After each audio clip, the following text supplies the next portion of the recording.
Hi, everyone. I'm Lauren Walker, the Manager of Athlete Development here at USA Volleyball. And today I'm privileged to be joined by Brian Hurler, who is our performance analyst for the beach national teams. Today we're going to talk a little bit about recommendations Brian has for coaches who are working with young beach athletes in terms of tracking beach analytics and growing their game. Thanks for joining us, Brian. Yeah, thanks for having me.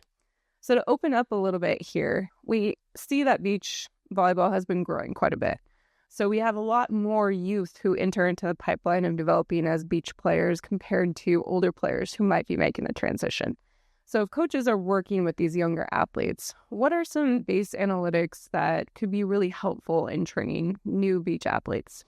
Yeah, I think when I look at young beach athletes and as we think about the developmental pipeline for these athletes as they move into NCAA and internationally, the one thing I would love for coaches to think about is the variety of situations within any given skill. So I think if we are working with a really young athlete who's just learning passing for the first time, we're maybe just measuring how many times are they passing the target. And we're not necessarily thinking about passing on their left versus passing on their right versus passing short. I think as athletes become older, if you're like, well, that's a little too basic for my athletes right now, then maybe we could advance that a bit. How are they when they pass on the sideline? How are they when they pass on the right? Are they hitting those targets in those different situations? So just adding a little more detail. And then I think the ultimate or the next progression of that complexity for a coach of maybe a 17, 18-year-old youth athlete is, are they first ball killing or are they siding out after they pass in those different situations? So extending the scenario of what we're evaluating or tracking or grading to be more than just the pass, but are they completing the pass on their sideline? Are they appropriately transitioning off the court? Are they appropriately swinging for the set that they received? And then are there differences there? We find that even among international athletes, there's some pretty big gaps there. And a sideline pass where they're passing the ball on their left to a pass on the right on the inside of the court if they're a left-sider. So I think the question is, to what degree do you want to track and what's appropriate for your age group? Perfect. As you think about those young athletes as they grow into their career a little bit, the coaching relationship to athlete relationship looks a little bit different on the beach. Yeah. So if I'm a coach, how can I help encourage my athletes being a little more reciprocal or maybe suggesting pieces to their training? Yeah, I think the first thing is just building rapport with the athlete, making sure they understand that you care about them, you want the best for their career, you're interested in what they have to say. I think even just that base foundation for some athletes, they go, oh, I didn't know that coach would ask me what I think. I didn't know that coach would want my opinion. And so that's very empowering. And I think if you empower them in that way, everything we've seen shows that athlete engagement, their ability to have some buy-in or have some influence on the training increases their engagement. So I would start with that foundation, and then I would try to assess, like, to what degree are they comfortable with making a contribution. Some athletes, hey, what do you want to work on? They got 5 things. Another athlete, you might need to give them a 50-50 option. Hey, do we want to play a game where we see how many passes you can get to this target, to this goal, and this is why that's one option? Or do we want to do serving today? And this is a number of times you hit this serve line to the seam or whatever it might be. And so I would think about tailoring what is the appropriate amount of options that I want to give to my athlete based on their comfort level and their level of engagement. And maybe we start with, hey, here's 1 or 2 options, and which one do you want to do first, but we'll do both. Maybe here's 1 or 2 options, you pick one, that's what we're going to do today. And then as they get more comfortable, hey, come to practice and think of 2 options yourself. And then you can build their engagement in that way based on their confidence, their comfort level. But I think activating their brain in that way is a really underrated skill of coaching that allows them to think about their career, think about their development, and increase their buy-in, which makes the coach's life easier too. When you have bought-in athletes, that practice flies by, as opposed to a practice where you're like, oh, they're not quite bought in yet, I'm still building. I'd say start in that case with the relationship. Have fun. Let them see you smile. Let them see you enjoy those 2 hours, and then build it from there to empowering them to bring their own thoughts and ideas to the training. Absolutely. And that helps them really think about advancing their strategic game too. Yeah. They're thinking about their skills on the court, maybe what they need to work on, but then looking at and thinking about the game in a different way.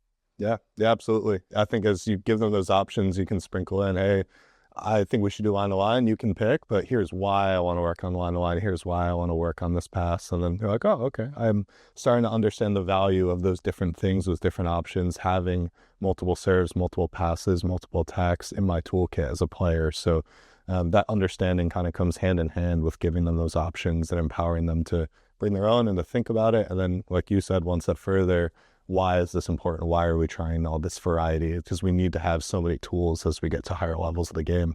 Absolutely.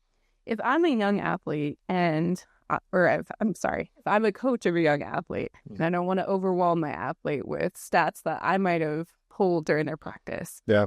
What is the optimal amount that a coach should give the athlete in terms of analytics or statistics from training to help optimize their growth but not overwhelm them? Yeah, it's a good question. It's different from athlete to athlete. We find even at the international level, some athletes are like, give it all to me. I'm more comfortable. It's almost like in a scouting environment, they're like a student cramming for a test, and the more they study, the better they feel. And then we have other athletes who are like, the more you give me, the more overwhelmed. Like, I just want to play freely. Like, I don't want that. So I think that's a normal experience for a coach to reflect on, like, what is the right amount? And I wouldn't say there's a one-size-fits-all answer.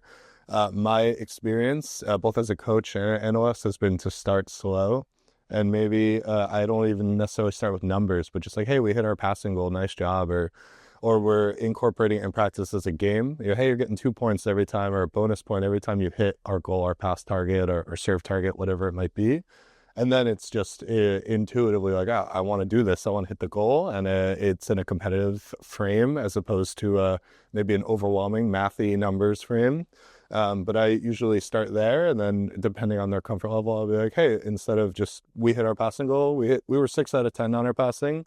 Our goal was 8 out of 10. We're a little short, but that's okay. That's why we're gonna keep working on it. And then I would just taper it up from there based on their comfort level, their age, they're judging their engagement in that conversation. Are they losing focus and staring somewhere else, and they're starting to wander, and they start, picking at their hands or whatever it is that they're doing. You're like, oh, they're tuning out a little bit. So I think that's just a natural question of coaching that we need to figure out, and they just have to go case by case. Yeah, absolutely. That individual approach, but also looking for the cues. Yeah. Even something as simple as, where is my athlete's attention when we're talking about this? Yeah, I've had plenty of athletes like, does that make sense? And they're like, yep. And then they get on the court, and you're like, oh, it did not make sense based on their actions. So yeah, I think looking for the nonverbal cues, especially of younger athletes, is pretty critical. Perfect.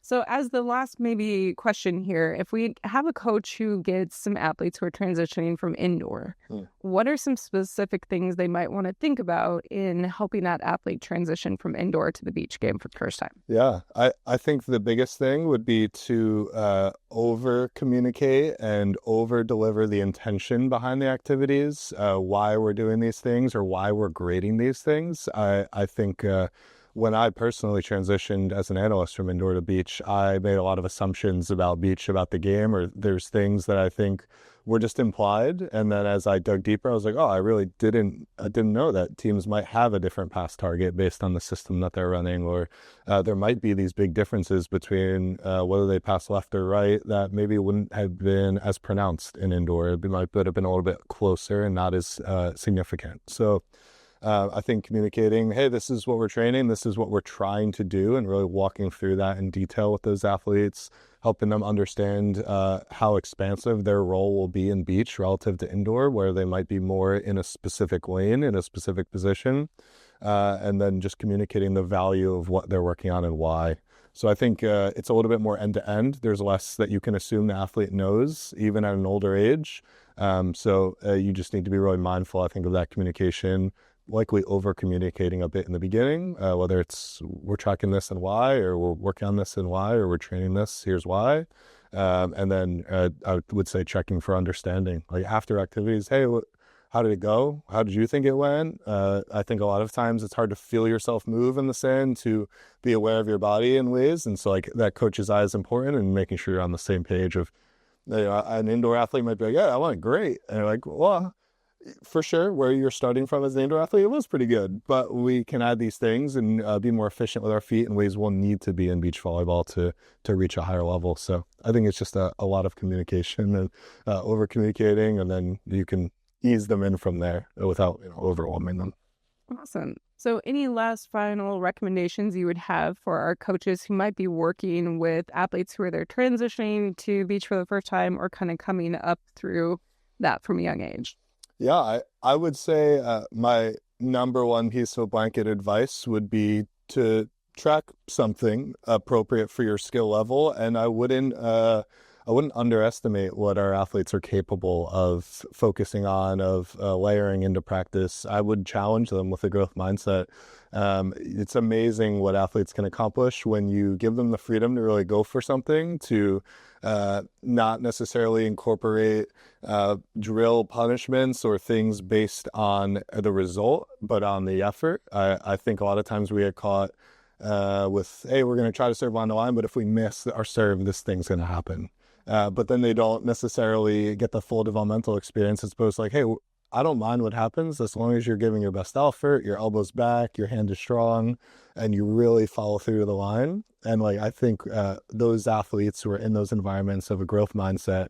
Hey, we're just thinking about our effort, achieve a lot more over their full developmental, experience as a youth athlete than athletes who maybe we don't take that risk as a coach because we're afraid that it's going to be a little sloppy at first, or we're a little uncomfortable with that, or parents are right over there and we might need to communicate with them like, hey, it's going to look a little chunky at first and that's okay, but we're really going to experience and go for these skills that it will take a little bit of time to develop. So I would encourage athletes to think about like, am I underestimating my athletes in any way? Am I challenging them, even if it's for just a portion of practice, to do something really outside the box and something that will really take some time to see payoff in? And then I would go from there. But I think ultimately it's, what do we want to track? What are we trying to accomplish? And can I make it a little mini game in practice, or are there ways I can track it that's fun for our athletes and for them to see their growth? It's really rewarding, even if we're just tracking something as simple as pass targeting.